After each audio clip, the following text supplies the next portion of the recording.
After day 2 of camp, Diego Pavia is poised for an even bigger breakout. Stay tuned.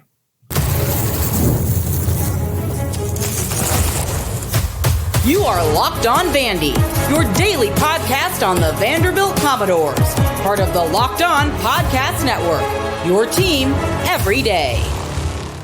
What's up, everybody? Welcome into the Locked On Vandy podcast on the Locked On Podcast Network. I'm your host, Corey Burton. Thanks for making Locked On Vandy your first listen each and every day, and shout out to the everydayers. We're free and available wherever you get your podcast and on YouTube as a part of the Locked On Podcast Network, your team every single day. Today's episode is brought to you by Gametime.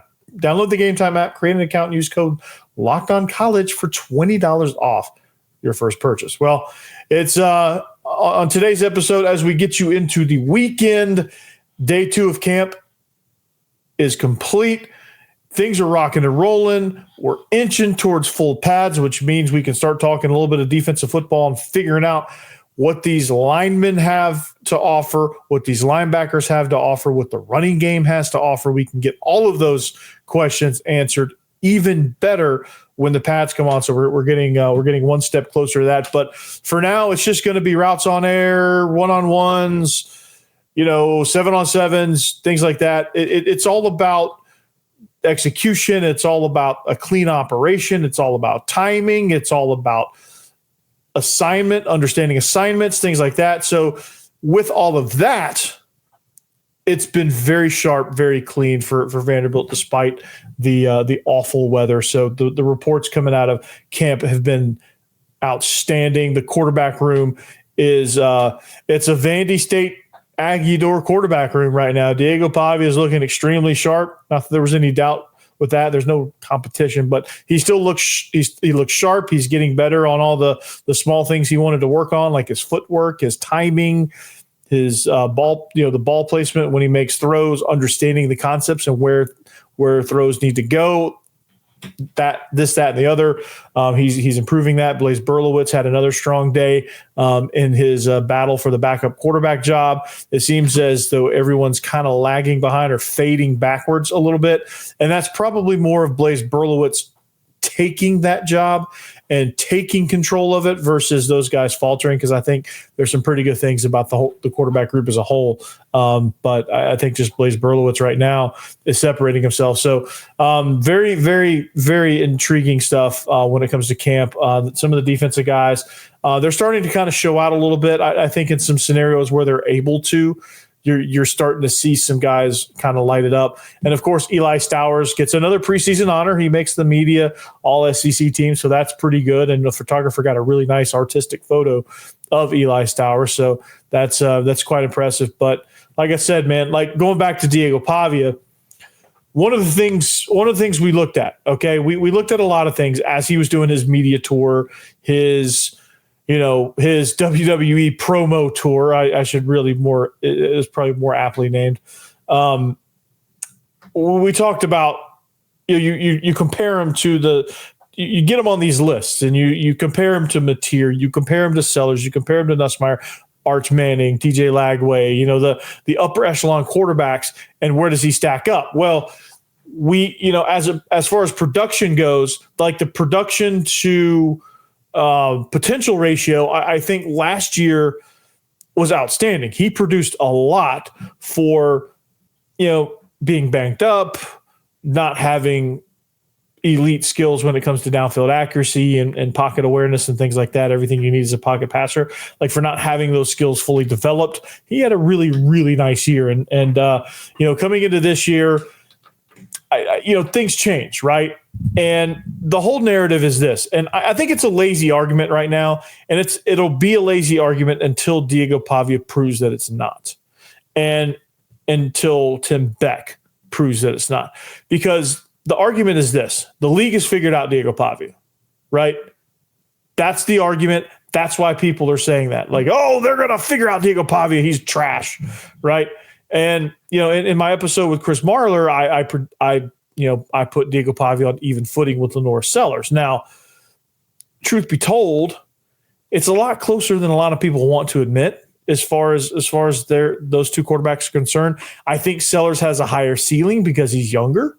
I think he has a lot higher of a ceiling right now. But I think that speaks more to his ability as a quarterback. So I don't want to get that twisted as far as that goes. But like, as of right now, like they, Sellers struggled mightily. And granted he was a freshman, but like the first part of the season we weren't sure about that guy. And we weren't sure if he was going to make it through that portion of the season. He did, because he's talented. South Carolina's patient. They did all the right things defensively. They did all the right things around him offensively to protect him, and that's what you should do. And they benefited from that. They went on this tear, and then Illinois had a really good game plan against him. And, I think that's, again, I think Lenore Sellers is right where he needs to be rating-wise. But going back to Diego Pavia, the point of saying all that is this. Pavia, for Vanderbilt to win, and I said this on the squad show, and people are probably going to think I'm crazy, but the scenario was brought out, can Vanderbilt win 10 games? And then, I of course I'm going to say yes. I'm not going to say no to that, right? Because, why not, right? Why not have a little fun in July? I don't have to be doomsday, predictions. This is what they are. There's predictions.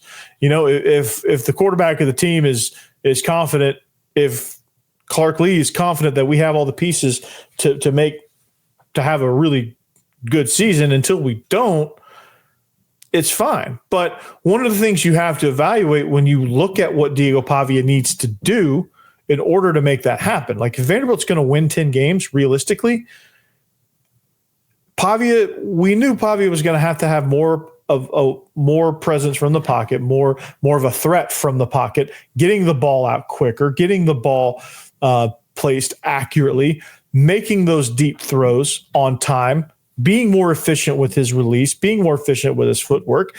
And from everything that I've seen, the clips that I've seen, it looks like, and it appears that he's done that. It appears that and this may just be like, there's no pressure on him, and he could just be relaxed and just, pop and throw the fade out there to the guys in one-on-ones. But, if that's any indication of what he's going to be like in the pocket, like I think Vanderbilt's in for I think they're in for a vast quarterback improvement. And I think that's kind of the last frontier for Diego Pavia. If he can do all of that, and he's been working on all that, and the reports that I'm reading is he's making those good decisions. And those good decisions will lead to higher completions, bigger chunk yards. It will lead to him being healthier, because if he can, in those situations, if he can get the ball out of his hands, he won't take those big shots, and he'll allow himself opportunities to run, to scramble. He'll get those opportunities, and he'll have cleaner run lanes in the design runs. He'll have opportunities to get big yardage on scrambles, and he'll just be an all-around better quarterback. And if he's an all-around better quarterback, and Vanderbilt has a better offensive line, they have a better running back room, they theoretically right now have a better receiving core, they have Eli Stowers, the sky's the limit there, man. Like, there's a lot of potential there. And so when I say he's poised for an even bigger breakout, I mean, he's been impressive with all of that stuff. I mean, it's 7-on-7. They're still competing, and they're still timing things, and I'm sure they're keeping a clock so that he can't just sit back there and pick them apart like he would, like people tend to do on air. But in some of those live competitive scenarios, like, you can judge the quarterback because they're in those more live passing situation type things. And he's really getting the timing down with Trent Hudson. I think Trey Richardson is going to be he's going to be a thorn in everybody's side. Like, he's going to be good. And people were skeptical about that because, you got him from Division II. Like, he's a piece of trash. Like, nothing good comes out of Division II. That can't be more of a wrong statement. I think it's just fans being fans, honestly. But there's a lot of potential here, and I'm very excited about the prospects of Diego Pavia. Like, he's improved greatly, and so this Virginia Tech game is going to be really fun. It's going to be, the Charleston Southern game is going to be really fun. I'm interested to kind of see what the mindset's going to be for those. But Pavia, man, he's been impressive. The leadership is there. Like, you can tell he has taken this quarterback one job and really taking it to heart. The leadership, like, he's backing up everything he says. He's making sure to include his teammates on these rants. He's not just talking about how great he is. I don't think obviously he does. Obviously he says how great he is, and he talks about himself a little bit, but I think there's chances where he gets to talk about MK Young, Eli Stowers, his offensive line, his coach, Coach Kill, Coach Beck, Coach Lee. Like, he's talking about this team as if it's going to be, top tier in the SEC, and he truly believes that. That's a great thing. That's a great thing to see, and that's a great thing to have. So I'm stoked about this season. I'm stoked about what Diego Pavia has to offer. The quarterbacks are starting to finally develop. I think having the continuity in the system has been really, really beneficial for the development of the offensive line, for the development of the quarterbacks, and for everything with this offense to be able to click and continue clicking. Having the continuity is going to allow that to happen. It's going to allow it to be even more advanced too, and that's going to be kind of scary. So as good as Vanderbilt was last year, to think that they could be better, A, is uncharted territory, because like we haven't talked about Vanderbilt being like that, and B, well, Vanderbilt hasn't won 10 games ever. But there's always there's always room for there being a first. Like, Vanderbilt had a first last year, this first time they ever beaten a number one team. So why not be the first time ever they win 10 games? So, there's that. So anyway, but speaking of that, Eli Stowers continues to rack up the preseason accolades. Very excited about the weapon they have there. Also, the receivers are starting to build a rapport as well, as I mentioned, and there's a lot of great things happening with this team through day 2 of camp, and can't be more excited. But we're gonna channel that excitement next. But first, we're gonna get hydrated, man. This is an exciting new partnership, because, man, when it comes to getting hydrated, man, like I teach, and I've got to be hydrated, man. And I've got to be on top of my hydration. And I notice that, like, my body doesn't hurt. My body hurts less. My energy's good. I'm in a better mood. My focus is there. My skin's even, improving. All my systems in my body work when I get enough fluids. And it's not always easy to do so. And that's why I love DripDrop, because DripDrop is a doctor-developed and scientifically proven for fast hydration. It uses the perfect balance of sodium, electrolytes, and glucose to help your body absorb fluids quickly, delivering 3 times the electrolytes and half the sugar of a leading sports drink. Man, that's amazing, right? My go-to flavor is the citrus. Man, I've tried a couple of flavors now. There's I'm anticipating, by the time I get through all the flavors, I'm anticipating there's not really going to be a bad flavor, right? And honestly, it's a game changer after a workout or a busy day, or, when the kids come back next week, I'm going to be on my feet way more starting next week than I have been all summer for the most part. I'm going to be talking for a lot longer of the time. I'm going to be pretty exhausted. There's no telling what I'm going to say next week, but I'm going to keep a few packets in my backpack. I'm putting a few in my drawer, taking them to school tomorrow. And it's become my go-to, especially on long summer days, or when I know I'll be sweating it out. I mean, it's been hot outside, man. Just walk into the car, man. You need to pop a DripDrop. But right now, DripDrop is offering Locked On listeners 20% off your first order. Just head to DripDrop.com and use promo code LockedOnCollege. That's DripDrop.com, promo code LockedOnCollege for 20% off. Stock up now before the heat hits you hard. Thanks for making Locked On Vandy your first listen each and every day. If you need a second listen, Locked On SEC. Shout out to you, everydayers. Man, this is an exciting time of year. Camp has started for everybody. It's underway. Teams are getting excited. People are getting excited. Football is finally back. The Hall of Fame game is going on, and even though it's kind of boring because the score is lopsided, it's live football, and it's amazing.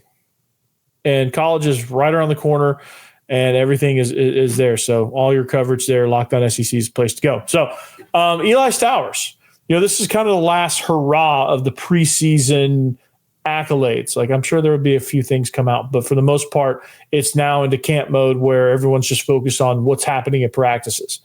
So here and injuries and all that stuff. And here's the latest right here. Why it's it'll pop up here in just a second. But Eli Stowers made the preseason media all SEC team. And so this is there it goes. And he made the first team all SEC. I haven't seen a second team. I think it's just one team. But he made it as a tight end. Not surprising. That's a really good list, really good company there. And I love the photo there, the artistic photo there for practice. But Eli Stowers there, Caden Proctor, Caden Green, DJ Campbell, Austin Barber, and Jake Slaughter. Florida having 2 offensive linemen on this list. That bodes well for them. Quatravion Wisner, Le'Veon Moss at the running backs, Lenore Sellers as the quarterback, which people have been going back and forth about him and Garrett Nussmeier. I think it would have been a good choice either way. 2 Georgia Bulldogs getting on there. 3, Dalen Everett, KJ Bolden, and CJ Allen on defense, along with Christian Miller. So 4 Bulldogs on the defense. I can't count. But this is a really good list. And I think when you look at NFL draft standards, this is a really, really solid list here. And credit to On3 for putting this out. I like this list. I don't think there's really anything wrong with it. Maybe Sunterian Perkins. I think Stephen Willis might have a beef with that, but for the most part, Eli Stowers is that's the only one I care about.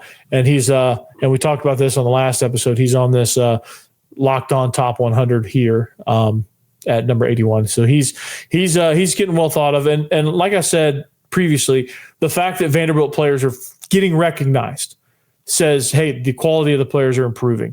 The fact that there's a chance for other guys to kind of crack into those lists. I think the postseason list, my anticipation is that that postseason list is going to look a lot different. And there might be some more V's on there. There might be some more black and gold on there. Who knows? Because I think this particular team is very, very special. And this is going to be a fun year. And Eli Stowers is going to make that happen. So with that being said, I think the most important thing to get right for this team in order to even have a chance to think about 10 wins. As I said on the squad show, and I'm sure the comment section is going to be hilarious, but he asked the entire panel about winning 10 games. He came to Vanderbilt, was kind of shocked that he did because that doesn't normally happen, but I made the case for 10 wins. The 2 losses would be, according to me, would be Alabama and LSU, which I just had to throw out the 2 toughest road games out there, just kind of put something out there. But this is good. Like I said, this is going to be a fun year. It's going to be an unpredictable year. But the reason why I think it's unpredictable is because the biggest component for this offense is going to be the passing game. And I'll be very quick on this because we've got some other things I want to talk about in the next segment. But Eli Stowers, obviously, it's gonna go around him. He's a first-round tight end. He's that joker position that Sean Payton is using Evan Engram as. So if you really kind of want to see how Stowers projects in the NFL, watch the Denver Broncos this year. Watch Evan Engram. That's kind of my comp for Stowers. Like, he's that type of player. He's going to play that type of role. I think the Falcons have that with Kyle Pitts. I don't know if doing a direct comparison with Kyle Pitts is the right move here, but the role at the very least is a good comparison there for as well. So that kind of that flex tight end, that joker role. Sean Payton really is going to take advantage of that. I'm excited to see what he does with Evan Engram, and I think Vanderbilt's going to do something similar with Eli Stowers. So stay tuned for that. And I think that's going to be a huge factor in the passing game. But as I said before I talked about my hydration and drip drop, is I think Trey Richardson. And if you see me look away, I'm glancing at the game, but Trey Richardson is going to be a thorn in a lot of people's. He's quick, he's fast, he can run most routes. He's very shifty, very elusive. I think he's going to be really good. The rapport with Trent Hudson is there. Like, I think there's a lot more potential. Like and I'm not there at practice every day, so I don't see it with my own eyes. But like when you read the reports and things, like when you hear about it, like you can tell the. And last year's group, like, you didn't hear quite this much. There was that quarterback battle that you heard about all the time, and But like every once in a while you'd hear about, Junior Sherrill will do this or Quincy Skinner will do that. And, Loic Fungi, I didn't even know he existed on the team until the bowl game when he made a few catches. I was surprised to see he made a few catches in some other games. But this is you're hearing about this receiving core, like winning reps. Like Bosky Barrett is starting to emerge. Richie Hoskins won that rep in the clip that I shared on X. Like these receivers, I think, have heard all of that. Like, Vanderbilt has no receivers. They're going to lose. They're going to win 4 games. They have no receivers. They've heard that all spring, all summer. Vanderbilt sucks at receiver. There's nothing for Diego Pavia to throw to. They figured him out. They're going to shut down Vanderbilt. Vanderbilt has no shot. That's all they've heard. That is everything they've heard, which is not true. I think these receivers heard that. They took exception to that. And now you're in a situation to where these guys are about to pop off. Trent Hudson, I think, is going to have a nice year. They had a report at New Mexico State. I think he's going to pop off and have a really good year. I think Trey Richards is going to have a really good year. I think Martell Height is also going to have a special year. Junior Sherrill is poised. He's the leader of the pack. So I think he's going to have a good year. And it's going to be, and stat-wise, I don't think you're going to see anyone with gaudy stats. I don't think this is how this offense is designed. But B, I think there's so much dynamics in the talent that I think different guys playing different roles and being asked to do different things and different route concepts, that's going to be kind of where, I always say stats without context is just numbers. And this is going to be a situation to where you're going to look at the stats and go, they didn't you're like, yeah, Vanderbilt had a really good year receiver. They were good. They were productive. They were whatever. But then you're going to look at the stats probably and you're going to be like, no, they weren't. And then if you watch, it's going to be that scenario. Like if you watch the game, like, Trent Hudson's going to lay a block and MK Young's going to catch the corner and house it, or like there's going to be a big third down to ice the game, and Trey Richardson's going to catch a slant over the middle to ice the game, or like there's going to be some play where like somebody does something, and I just don't think the numbers are going to be gaudy, and I think the production is not going to match the numbers, and I think the impact is not going to match the numbers, and that's fine, that's perfect, but but nonetheless, I'm excited to see how this group develops. And the competition's getting a little bit more fierce. The 7-on-7s have been really good. The operation has been clean, which I've been impressed with.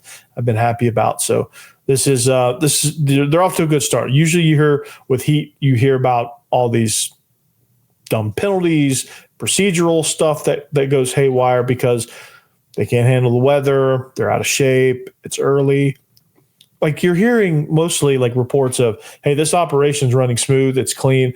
Diego Pavia is leading the charge, and it's just on point now because it has to be.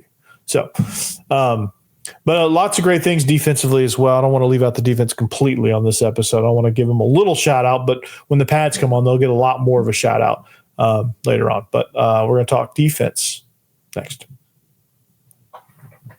This episode is also brought to you by Gametime. Man, we've all been there, logging on early and waiting forever for concert tickets to go on sale, only to lose your spot for a show you've been dying to see, like Oasis. Live music should be about making memories, not dealing with the stress of ticket shopping. That's where Gametime comes in. Gametime makes getting concert tickets faster and easier than ever. Prices actually drop as it gets closer to showtime, and you can save up to 60% off with killer last-minute deals. And are you tired of all the endless scrolling trying to find the best deal? Well, Gametime's Zone Deals pick the best seats in section for you. Ever wonder what your view will actually look like before you buy the ticket?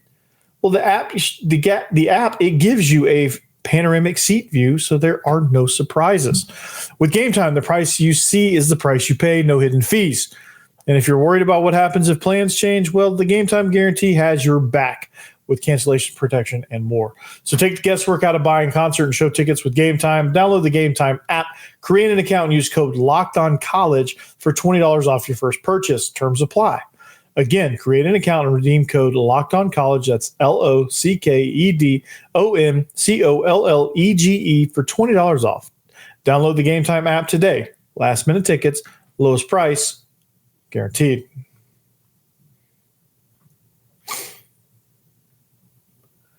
Locked on Vandy, wrapping up the show, man. Thanks for sticking around. But this defense, I'm excited about this defense, man. Shout out to you everydayers, by the way. I'm excited about this defense, man. There's some dudes on this unit that's going to be a stacked unit. From the linemen to the edge guys to the linebackers. I think there's some guys emerging there, like Bryce Cowan is making it really tough. And right now they're not doing much that's physical. Right now it's all like pass coverage and, situations like that. And knowing assignments, obviously they're installing things, but I think Bryce Cowan's going to make things difficult for Clarkley and Steve Gregory to keep him off the field. I'm really, really stoked about how the interior of this defensive line looks like. I think when you evaluate SEC football, when you judge SEC football, look at the best teams, look at the national champions every year, right? They had some semblance of some dominance on the interior of the line, offense and defense. Okay. Like look at the 2 years that Georgia won. They had, statistically the best defense in college football history. Their interior linemen were Jordan Davis, Jalen Carter. They both got drafted in the first round, and they're both on the same team. Nasty, right? And they just dominated the interior. That you didn't have to worry about anything on the interior of the defensive line. You could focus your attention elsewhere. And I think Vanderbilt, to a certain degree, I'm not saying they're going to get to Jalen Carter, Jordan Davis level of production there on the interior, but they're going to get a similar feel as far as the operation of their defense goes. I think they're going to be able to have guys that can plug the middle, that can kind of take care of the A gaps enough to where the linebackers don't have to worry about it as badly. Like the linebackers can play B to C to D, right? And really kind of patrol that. And if teams want to try to run up Broadway, linebackers are going to be there. But with Glenn Seabrooks, with I'm going to butcher this, Yinlin Otara, I think you're looking at a defensive line pairing. You got Aaron Bryan as well, and you got some of these guys coming in from the transfer portal. Like Otara has NFL potential. Clarkley said as much of that. He said he looks like he could belong in any NFL locker room. And my hope is that his play continues to develop in that you see that play out on the field. And this is going to be interesting to see kind of how they progress. Like Glenn Seabrooks is going to be a baller, right? And he's going to develop potentially into a Sunday guy. He gets in slightly better shape, gets a little bit faster, gets a little bit more violent with his hands, just develops, just normal development. This is going to be a tough group. Corday Sidnor right there with them. Like this defensive line, they haven't really been able to show really, I think they're just talking about the potential and just the way Otara moves, the way he's been shaped in the weight room, just kind of some like, my gosh, like this guy looks the part, that kind of stuff. He hadn't performed anything yet because they really haven't done anything that a defensive lineman would shine in practice just yet. Normal for an acclimation period, but hopefully he stays in shape. Hopefully he's fresh throughout the course of the year, and hopefully he can make an impact because of all of that. And so he's got NFL potential. I'm excited to see how the season plays out. Is there diaper dandy in the mix on defense? And those of you who don't know what a diaper dandy is if you are a Dick Vitale fan. Diaper dandy, baby. Those. One of my favorite descriptors of a freshman. Carson Lawrence is balling, dude. Like in these 7-on-7 period, he's really showing out. And I think he's going to make things difficult on CJ Hurd to hold on to that position as the other safety. Marlon Sewell, Dante Carter are fighting it out for the free safety position. But I can see a world where Carson Lawrence and Dante Carter are your safeties. That's a pretty athletic duo right there. And Carson Lawrence coming over from Macaulay Just an absolute stud, man. And he's going to be a diaper dandy. He's going to be an outstanding player for this defense. Whether he starts or rotates in, he's going to prove that he deserves more playing time. Hey, he deserves to be out there playing on this defense. He's going to be, dude, he's a hitter. He makes plays on the ball. He's smart, intelligent, understands the system, things like that. He's going to be disciplined. And he's playing above his age. And he's making it difficult. Like, just think like the depth piece of it. Even if he doesn't, he's making it where if he doesn't win the starting job, CJ Hurd must be pretty good. Like, you're going to say to yourself, if you see that starting lineup and Carson Lawrence is not in it, dang, CJ Hurd must be good. Dante Carter must be really good. Marlon Sewell must be really good. Whoever's in there. I think it's going to be a battle, and those guys are pushing each other like crazy. And I think defense, from what I read, had a better day. But like these acclimation periods, they're more geared towards offensive success anyway because of like what you're allowed to do and what you're wearing and all that stuff. So it's naturally just going to be more of an offensive day. But this defense is going to be special, man. You got guys competing. You've got guys. It's a more athletic bunch. You've got some sleeper NFL guys in your interior. Langston Patterson's feeling good. Finally, Bryce Cowan's trying to make his way onto the field. Longwell's going to say no and step up his game. Like, I can't wait till the Pats come on. Let's just end it there. I cannot wait till the Pats come on. They're coming on soon, and it's going to be a lot of fun to watch this team. But until then, have a great weekend. Read the practice reports, subscribe to the show.